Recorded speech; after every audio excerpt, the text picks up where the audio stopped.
All right, time for our weekly Mayor's Chat. We're heading to St. Catharines, checking in with Mayor Walter Sendzik. And I normally do Bow Tie Friday. You're doing Bow Tie Thursday, making it look pretty good. Bow tie Thursday. That's what I'm doing. Looking good, Walter.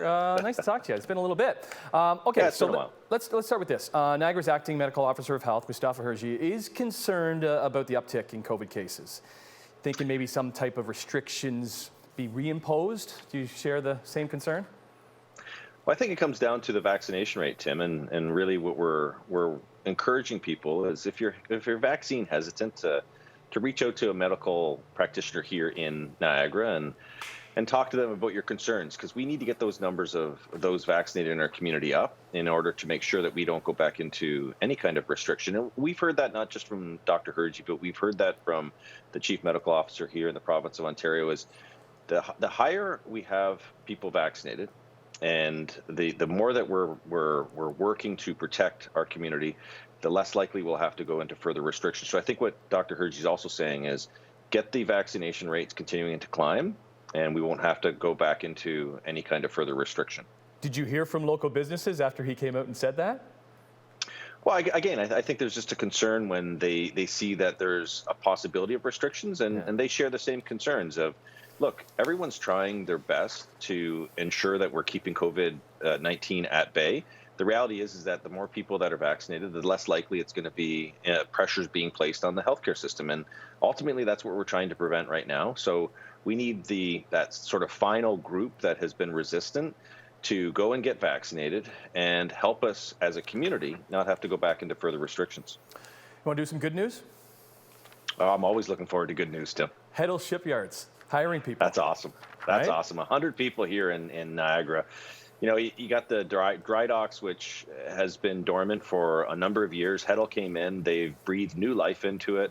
They're an amazing company. They're based in Hamilton. They have shipyards now in a number of ports on the Great Lakes. The Port Weller dry docks is an important part of that infrastructure. And, you know, seeing the Canadian government step up and award a contract to Heddle really does show the strength of shipping on the Great Lakes and the shipbuilding industry, which is making a comeback. And Heddle's the one leading that charge. So 100 new employees here in Niagara.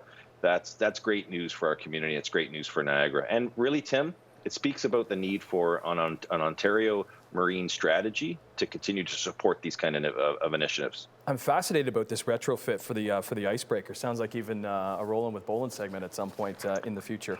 Okay, we got a couple minutes left. There's two things I want to get to. So the ongoing efforts to clean up debris from derelict buildings. I know that's been an initiative for you. Yeah, and it's tough. So when we have a building like the Welland House that has unfortunately burned down, that is a heritage site, and so there's steps that have to be taken for the owner to complete the final piece of the removal of the debris. And so they're at that stage where a heritage consultant has outlined what needs to take place. And then over at the former GM property, there is still issues around removing the debris that's on the property, and there's a current owner that's part of the ownership structure that is committed to undertaking that work. So we're looking forward to see the heavy machines get in there and help clean up parts of our community that have been a concern for a lot of people. Got a minute left. Have to talk about Santa Claus. Doing a parade this year? No, not doing a parade. We're doing a month-long activation in our downtown. Working with the BIA, Tim, we felt that it was just as important. We don't want to bring people together in large numbers yet, but we want more people to come to our downtown on a continuous basis. So the thinking is spread out Christmas through the month of December into our downtown, allow our restaurants and retailers to access more people as we activate. And I think it's going to be an opportunity to create a winter wonderland in downtown St. Catharines, including Santa Claus, maybe. Yeah, I bet you he shows up. And pretty cool news about the holiday BIPOC market this year, too. Yeah, coming up at the Market Square on November 21st. It's the first ever BIPOC Market Square that we've had for the Christmas holidays. It's going to be all people of color coming in and showing their wares, and it's going to be a great opportunity to support many members of our community that have not maybe at times felt included in the community. This is going to be a great way to showcase those businesses as well. Awesome. How many bow ties you got? I've got 3. You got 3. Okay. Maybe we could coordinate. We could curate our bow tie selection together, because I don't have that many either. How many do you have? I bet you I have maybe 15. Yeah. So okay, so you have way more than me. I'll send a couple your way. See if they work for you. That one's working. Looking good. Let's get the weather in St. Catharines. Good to see you, Mr. Mayor. Take care.